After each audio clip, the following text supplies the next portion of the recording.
So guys, जैसा कि हमने पिछले एपिसोड में देखा कि जियोयान यूजीन के साथ मिलकर एक खुफिया खजाने के पास पहुंचा था, मगर मूली भी वहां गया था जो भी उस खजाने को हासिल करना चाहता था। इसीलिए उसकी जियोयान के साथ फाइट हुई, मगर मूली ने 3 स्टार प्रैक्टिशनर होने की वजह से जियोयान को आसानी से हरा दिया था। मगर यूजियन एक ईगल की मदद से जियोयान को बचाकर वहां से निकल गई थी। फिर अब हमें दिखाया जाता है कि लीनू अपने साथियों के साथ रॉ मटेरियल को खरीद कर वापस शहर की तरफ बढ़ रहा होता है। उसके सैनिक काफी थके हुए थे, मगर फिर भी वो आराम नहीं कर सकते हैं। वही हम जियोयान को देखते हैं जो वैक्यूम हैंड और फायर पाम पावर की प्रैक्टिस कर रहा होता है। याओ लाओ से बताते हैं कि तुमने वैक्यूम हैंड और फायर पाम पावर में बहुत महारत हासिल कर ली है। जियोयान कहता है कि बर्निंग टैक्टिक्स सीखने के बाद भी मेरी डूक्यू में कोई वृद्धि नहीं हुई। मास्टर से बताते हैं कि यह सब बर्निंग टैक्टिक्स के लेवल की वजह से है, क्योंकि प्रारंभिक अवस्था में ये लो लेवल पर होता है। डूक्यू को बढ़ाने के लिए तुम्हें पहले एक हेवनली फ्लेम को शोषित करना होगा। बिना फ्लेम के तुम अपनी लेवल नहीं बढ़ा सकते। जियोयान कहता है कि आपने मुझे पहले क्यों नहीं बताया,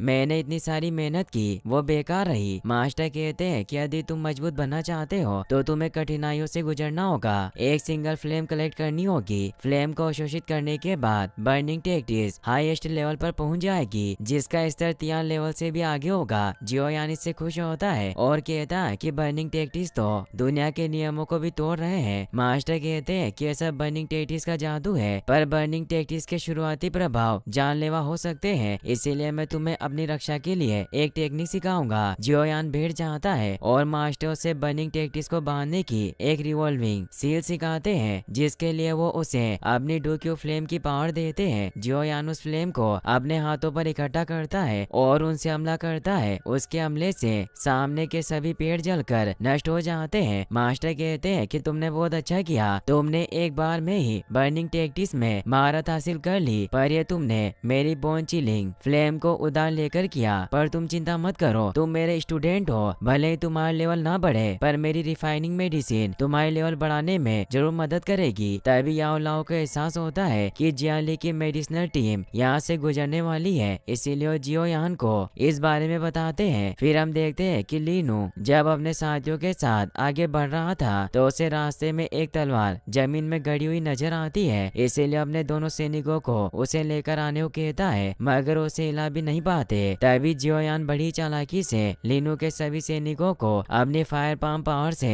खत्म कर देता है। लीनू भी अपने एरो से हमला करने के लिए तैयार हो जाता है। तभी जियोयान ओल्ड मास्टर के गेटअप में उसके सामने आ जाता है। लीनू उनके ऊपर हमला करता है, मगर जियोयान उन एरो से बच जाता है। लीनू देख लेता है कि वो जियोयान है। जियोयान अब अपनी तलवार को बाहर निकाल लेता है तो लीनू भी अपना स्पीयर लेकर उस पर हमला कर देता है। जियोयान उससे फाइट करता है और लीनू उससे नहीं जीत पा रहा था। लीनू से कहता है कि तुम अपने एक अजीब हथियार से मुझे नहीं हरा सकते। मैं एक 3 मास्टर डू ग्रैंड मास्टर हूँ। और वो उस पर वेव से ओरले पावर से हमला करता है, मगर जियोयान उसके हमले को रोक लेता है और उसे नीचे गिरा देता है, जिससे उसकी डेथ हो जाती है। जियाली का एक सैनिक वहाँ से डरकर भाग जाता है। फिर हमें जियालीबी को दिखाया जाता है, जिसे उसका एक सैनिक आकर बताता है कि किसी आदमी ने हमारे सारे मटेरियल को नष्ट कर दिया और लीनू को भी मार डाला। इससे जियालीबी परेशान होकर कहता है कि किसने किया होगा। वो सैनिक बताता है कि हमने उसका चेहरा नहीं देखा, उस हमलावर ने अजीब टेक्निक का इस्तेमाल किया था, साथ ही उसने सफेद आग से हमारे सारे मटेरियल को भी नष्ट कर दिया और लीनू को भी उसी फ्लेम से मारा गया था। तो याओ को याद आता है कि जियोयान ने जब उससे लड़ाई की थी तो उस वक्त जियोयान ने भी उस पर व्हाइट फायर का इस्तेमाल किया था। इसीलिए अपने डेट को बताता है कि वो जरूर जियोयान होगा। जियाली भी कहता है कि असंभव है, क्योंकि वो इतनी जल्दी कंट्रोलिंग फायर टेक्निक को नहीं सीख सकता, केवल एक रिसेप्टर ही ऐसा कर सकता है। याओ अपने डेट से कहता है कि आप भूल रहे हैं कि जियोयान के पास एक शक्तिशाली एल्केमिस्ट है। इससे जियाली भी परेशान होता है। सैनिक उन्हें कहता है कि हमने ट्रांस सिटी से जो रॉ मटेरियल खरीदा उनके पैसे अभी भी बकाया है, जो 3 लाख सोने के सिक्के हैं। जियालीबी को कर्ज चुकाने का कोई तरीका नजर नहीं आता, इसलिए यहाँ से अपने बाजारों को गुप्त रूप से बेचने को कहता है। वही हम जियोयान को उसके डेट के साथ देखते हैं। जान बहुत खुश होते हैं क्योंकि उन्हें पता चल गया था कि जियालीबी अपने बाजारों को बेच रहा है। जान अपने बेटे को चिंतित देखकर उसे कहते हैं कि क्या तुम्हारे मन में कोई ऐसी बात है जो तुम मुझे बताना चाहते हो। जियोयान कहता है कि ओल्ड मास्टर ने मुझे शिष्य के रूप में स्वीकार कर लिया है और मैंने उनसे वादा किया कि मैं ट्रेनिंग के लिए कुछ दिनों तक शहर छोड़ दूंगा। जान कहते हैं कि उसने तुम्हें एक शिष्य के रूप में स्वीकार किया। यह हमारे जियो परिवार के लिए बहुत सम्मान की बात है, इसीलिए तुम शहर से बाहर जा सकते हो। आगे वो ये भी बताते हैं कि हमारी जियो फैमिली सक्सेसफुल नहीं है, पर भविष्य में जियो फैमिली तुम्हारे ऊपर डिपेंड करेगी। जियोयान मन ही मन में कहता कि मैं आपकी उम्मीदों पर जरूर खरा उतरूंगा और वो जाने लगता है। तभी यहाँ जूनर आ जाती है। जियोयान उसे पूछता कि तुम इतनी देर से कहाँ थी। जूनर बताती है कि मैं तुम्हें नान एकेडमी में न्यू स्टूडेंट एनरोलमेंट के बारे में बताना चाहती हूँ। नान एकेडमी पूरे कॉन्टिनेंट में सबसे फेमस एकेडमी है, इसीलिए अगर तुम भी उसमें एडमिशन लोगे तो ये बहुत अच्छा रहेगा। जियोयान कहता है कि इस बारे में बाद में बात करेंगे और वहाँ से चला जाता है। फिर हम देखते हैं कि जियोयान रॉ मटेरियल्स की मदद से एक पिल बनाने की कोशिश करता है और उसे बना लेता है। वो मास्टर से कहता है कि पिल को रिफाइन करना आसान नहीं होता। मुझे लग रहा है कि मेरा लेवल फिर से ऊपर जाएगा। मास्टर बताते हैं कि रिफाइन मेडिसिन के लिए क्यू और फ्लेम की रिक्वायरमेंट्स होती है और पुनरावृत्ति के साथ ये लेवल इम्प्रूवमेंट में फायदेमंद हो सकती है। जियोयान कहता है कि मुझे वो डू क्यू वापस प्राप्त करनी है जिसका मैंने यूज किया था और उसकी मदद से मैं 3 स्टार लेवल पर पहुंच सकता हूँ। याओ लाओ सोचते हैं कि मेरा इस लड़के को शिष्य के रूप में चुनना एक अच्छा विचार था। इसके पास रिसेप्टर की तरह टैलेंट है। वही हम जियान ली के महल का सीन देखते हैं। जियान ली भी को आकर बताता है कि हमने अपना सारा कर्जा चुका दिया और हम भाड़े से जो दुकानदार लाए थे उन्होंने भी अब शहर छोड़ दिया। मगर आज सुबह हमने जिन 2 बाजारों को बेचा वे सभी जियो परिवार के पास चले गए। इससे जियान ली को बहुत गुस्सा आता है जिससे उसे हार्ट अटैक आ जाता है। सभी सैनिक बहुत दुखी होते हैं। फिर हम अगले दिन का सीन देखते हैं जहाँ आज जियानान एकेडमी में न्यू स्टूडेंट एडमिशन लेने आए थे। जियोयान भी जूनियर के साथ वहाँ जाता है। यू जियोयान को वहाँ देखकर खुश होती है। तभी वहाँ लुओबू नाम का आदमी जो कि जियायान एकेडमी से था वो सभी से कहता है कि अब मैं तुम सभी की टेस्टिंग करूंगा जिसके लिए हम प्राथमिक टेस्ट को शुरू करेंगे। और वो अपने पास से एक क्रिस्टल निकाल कर बताता है कि अगर तुम्हारी डोक्यू लेवल 8 पर पहुंच गई है तो एक क्रिस्टल चमकने लगेगा और तुम पास हो जाओगे। सबसे पहले जूनर उस क्रिस्टल को टच करती है जिससे वो चमकने लगता है और वो पास हो जाती है। निंग भी उसे टच करता है तो वो भी पास हो जाता है। जियोयान की जब बारी आती है तो जैसे ही उस क्रिस्टल को टच करता है तो बहुत ज्यादा चमकने लगता है जिससे लुओबू हैरान रह जाती है। जियोयान पास होने के बाद अपने सभी दोस्तों के साथ अंदर आ जाता है जहाँ जियानान एकेडमी की प्रोफेसर रुओलिन सभी नए स्टूडेंट को बताती है कि हम तुम सभी को तुम्हारे स्ट्रेंथ के हिसाब से अलग अलग ग्रुप में डिवाइड करेंगे। जैसे स्तर डी को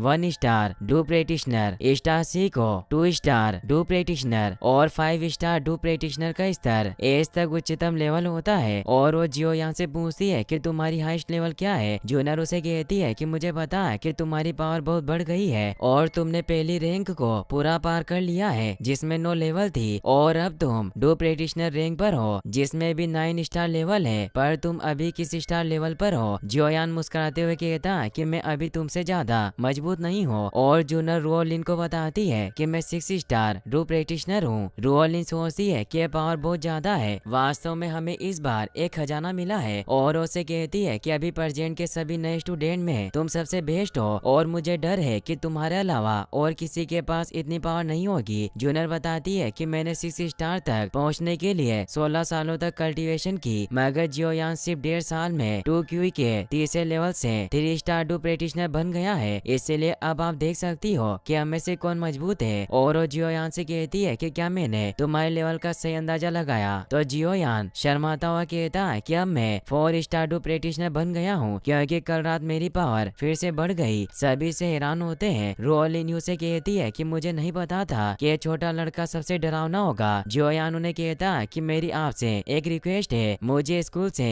1 साल की छुट्टी चाहिए क्योंकि मुझे कुछ जरूरी काम पूरा करना है। सभी से शौक हो जाते हैं। जियोयान कहता है कि मेरे पास छुट्टी लेने का एक अच्छा रीजन है और अगर आप मुझे छुट्टी नहीं देगी तो मैं इस एकेडमी से अपना एडमिशन वापस ले लूंगा। रोलिन को इससे गुस्सा आता है मगर वो शांत हो जाती है और उससे कहती है कि छुट्टी देना कोई इम्पॉसिबल बात नहीं है, पर तुम्हें मुझसे फाइट करनी होगी। मैं तुम पर अपनी 20 टेक्निक का यूज करूंगी। अगर फिर भी तुम सुरक्षित खड़े रहे तो तुम्हारी छुट्टी मंजूर की जाएगी। जियोयान कहता है कि मुझे मंजूर है। सभी इससे हैरान हो जाते हैं। यू से कहती है कि तुम सच में पागल हो। फिर अब हम देखते हैं कि जियोयान और रोलिन आमने सामने खड़े होते हैं। सभी स्टूडेंट भी वहाँ उनकी लड़ाई देखने के लिए मौजूद है। जियोयान रोलिन से एक हथियार मांगता है तो उसकी तरफ एक शॉट फेंकती है जो जियोयान को बहुत हल्की लगती है। उसकी हरकतें देखकर रोलिन को लगता है कि उसे तलवार चलानी नहीं आती, तो जियोयान उसे बहुत फास्ट तलवार से मूव करके दिखाता है। रोलिन अपने हथियार को भी बाहर निकाल लेती है जो एक मैजिकल व्हीप था। मास्टर जियोयान को बताते हैं कि रो के हथियार में एक एम्बेडेड मैजिक कोर है जो उस वेपन की स्पीड को 10% तक इंक्रीज कर सकता है, इसीलिए तुम्हें ध्यान से लड़ना होगा। वहीं जूनर जियोयू से कहती है कि प्रोफेसर रोलिन बहुत स्ट्रॉन्ग है, क्या जियोयान उसका सामना कर पाएगा।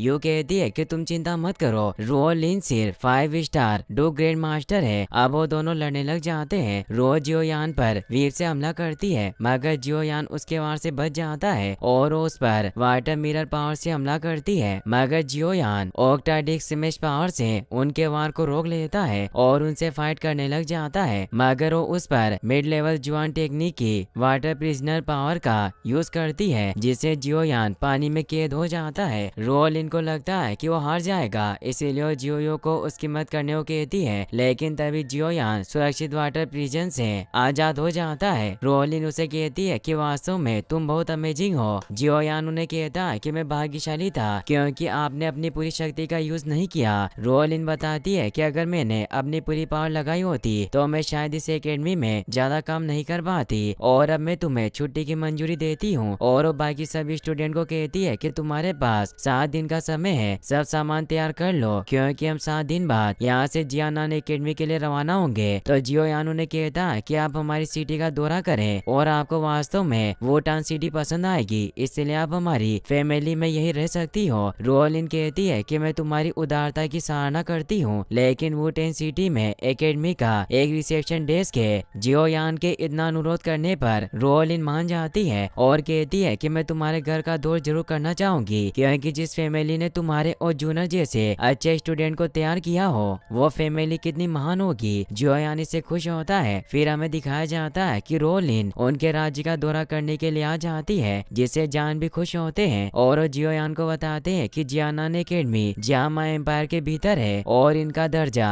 काफी ऊपर है, यहाँ तक कि माइटर ऑक्शन हाउस का दर्जा भी इनके काफी नीचे है। जियोयान बताता है कि आपने सही कहा, नालन का यूनलेन सेक्ट भी इस एकेडमी से डरता है और अगर 3 साल बाद मैंने नालन को लड़ाई में हरा दिया तो हमारा जियो परिवार वोटेन शहर में मजबूती से अपनी पोजीशन बना सकता है जिसे कोई धमका ना सके। जान उसे कहते हैं कि मैं तुम्हारी बातों को समझता हूँ और जिस हिसाब से तुम ट्रेनिंग ले रहे हो मुझे तुम पर बहुत गर्व है। तभी जियोयान को वहाँ एक अजीब आदमी दिखाई देता है जो असल में लियूशी का मास्टर था, मगर वहाँ से चला जाता है। तभी जियोयान के पास जूनर आती है जो उसे कहती है कि मैं तुम्हें कब से ढूंढ रही थी और उसे बताती है कि आज एक बड़ा शो होने वाला है। जान को उन दोनों को इतना क्लोज देखकर अच्छा नहीं लगता, इसीलिए वो जूनर को कहते हैं कि तुम कुछ देर के लिए हमें अकेला छोड़ दो, मुझे जियोयान से अभी भी कुछ बात करनी है। जूनर उदास होकर वहाँ से चली जाती है। जियोयान अपने डेट से पूछता है कि आपको मुझसे क्या बात करनी है। जान उसे कहते हैं कि मैं तुम्हारे जाने से पहले तुमसे पूछना चाहता हूँ कि तुम जूनर के बारे में कैसा महसूस करते हो। जियोयान कहता है कि मैं उसे पसंद करता हूँ और शायद किसी दिन हम साथ रहे। तो जान उसे बताते हैं कि जूनर जैसी प्रतीत होती है वो वैसी नहीं है क्योंकि हमारे राज्य की नहीं है, बल्कि उसके पिता ने उसे मेरे पास भेजा ताकि उसे अपने पारिवारिक झगड़ों से दूर रख सके, लेकिन मैंने हमेशा देखा कि जूनर के कई सीक्रेट है। जियोयान कहता है कि इसमें कोई अजीब बात नहीं, इस डूक्यूई कॉन्टिनेंट में कई अजीबोगरीब लोग हैं। जान उसे बताते हैं कि जूनर एक अच्छी लड़की है पर उसकी वजह से तुम मुसीबत में पड़ सकते हो और मैं नहीं चाहता, इसीलिए तुम साथ नहीं रह सकते। जियोयान इससे दुखी होकर अपने कमरे में आ जाता है। तभी याओलाओ बाहर आकर उसे बताते हैं कि तुम्हारी 4 स्टार फाउंडेशन स्टेबल है, इसीलिए तुम किसी भी वक्त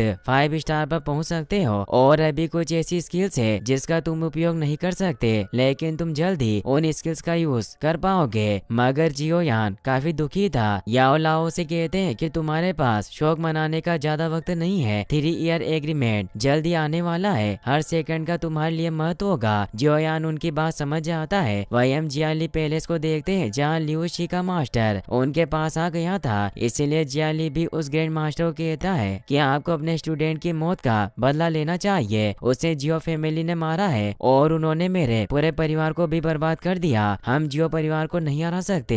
ग्रैंड मास्टर उसे कहते हैं कि मैं यहाँ अपने शिष्य का बदला लेने आया था, लेकिन जैसा मैंने आज देखा कि जियानान एकेडमी जियो परिवार बार में विजिट कर रही थी और मैंने ये भी सुना है कि वो एकेडमी वुटेन शहर में जियो परिवार के साथ रिसेप्शन डेस्क लगाने की योजना बना रही है, जिस वजह से मैं जियो परिवार पर हमला करने की हिम्मत नहीं कर सकता। जियाली भी कहता है कि क्या आप अपने शिष्य की मौत का बदला नहीं लेना चाहते। ग्रैंड मास्टर कहते हैं कि लियूशी का स्वभाव बहुत मेला था और वो दुनिया पर कलंक था, इसीलिए उसे कभी न कभी मरना ही था और तुम्हें इस बारे में भूल जाना चाहिए। ये कहकर वहाँ से चले जाते हैं। जियालीबी को बहुत गुस्सा आता है। वहीं जियोयान जब कमरे से बाहर आता है तो उसे याफे वहाँ बैठी हुई नजर आती है। जियोयान ने उसे कहा कि तुम आज यहाँ कैसे आ गई। याफे उसे कहती है कि हम एक दूसरे को जानते हैं, इसीलिए मैं तुमसे विदा लेने आई हूँ क्योंकि मैंने सुना कि तुम 1 साल के लिए शहर छोड़कर जा रहे हो। जियोयान उससे उसकी चिंता करने के लिए थैंक्स कहता है। तभी वहाँ सैनिक आता है जो उसे एक अर्जेंट मैसेज देता है, जिसे जब जियोयान खोलता है तो उसमें से ईजिन की एक इयरिंग निकलती है। साथ में उसमें मूली का एक मैसेज भी होता है कि मैंने शहर के बाहर ईजिन को पकड़ लिया है। जियोयान परेशान हो जाता है तो याफे उसे पूछती है कि क्या हुआ। जियोयान बताता है कि मेरी दोस्त खतरे में है। तो याफे कहती है कि क्या हो तुम्हारी गर्लफ्रेंड है। जियोयान उसे बताता है कि वो सिर्फ मेरी एक दोस्त है और उसे बचाने के लिए वहाँ से निकल जाता है। तभी याफे को एहसास होता है कि वहाँ जूना छिपी हुई है, इसीलिए उसे बाहर आने को कहती है और बताती है कि तुम जैसा समझ रही हो मेरे और जियोयान के बीच में ऐसा कुछ नहीं है, हम सिर्फ बिजनेस की वजह से दोस्त हैं। जियोयान शहर छोड़कर जा रहा है, इसीलिए तुम्हें आखिरी बार उससे विदा लेनी चाहिए क्योंकि क्या पता वो वापस ना आए। जूनर वहाँ से चली जाती है। वहीं जियोयान ब्रिज से शहर के बाहर की तरफ जा रहा होता है, मगर तभी जियाली भी उस पर हमला कर देता है और कहता है कि तुमने मेरा घर बर्बाद किया, इसीलिए अब तुम्हें मरना होगा। जियोयान उसके वार को रोक लेता है। इससे जियाली भी समझ जाता है कि वो 5 स्टार डू पेटिशनर बन चुका है, इसीलिए उसे कहता है कि तुमने अपनी लेवल को कब ब्रेक किया। जियोयान कहता है कि शायद मैंने अभी अपनी लेवल को अप किया है, इसीलिए अगर तुम मरना नहीं चाहते तो मेरे रास्ते से हट जाओ। जियाली भी कहता है कि ऐसा मत सोचो, मैं तुम्हें हरा नहीं सकता और वो स्पीड से आगे बढ़ता है जिससे वो पुल टूटने लगता है और जियाली भी जियोयान की गर्दन पकड़कर कहता है कि तुम मेरे हाथों मरोगे। लेकिन तभी पीछे से जूनर उसे तलवार घोंपकर मार देती है। जियोयान नीचे गिरने लगता है मगर उसे पकड़ लेती है। तभी ब्रिज टूट जाता है जिससे वो दोनों नीचे गिरने लगते हैं। वो दोनों एक दूसरे को पकड़ लेते हैं। जूनर को जियोयान के साथ बिताए कुछ लम्हे याद आते हैं। तभी जियोयान अपनी ईगल विंग्स टेक्निक को एक्टिवेट कर लेता है जो उसे वहाँ खजाने से मिली थी। वो जूनर को उड़ाकर दूर लेकर जाने लगता है। जूनर उसकी फ्लाइंग कॉम्बैट स्किल देखकर खुश होती है और कहती है कि तुम्हारे पास एक रेयर फाइटिंग स्किल है। जियोयान उसे कहता है कि तुम भी कम नहीं हो, तुमने एक गुप्त टेक्निक से जियालीबी को मार डाला। जूनर कहती है कि मैं जल्दी में थी इसीलिए मैंने गुप्त टेक्निक का यूज किया।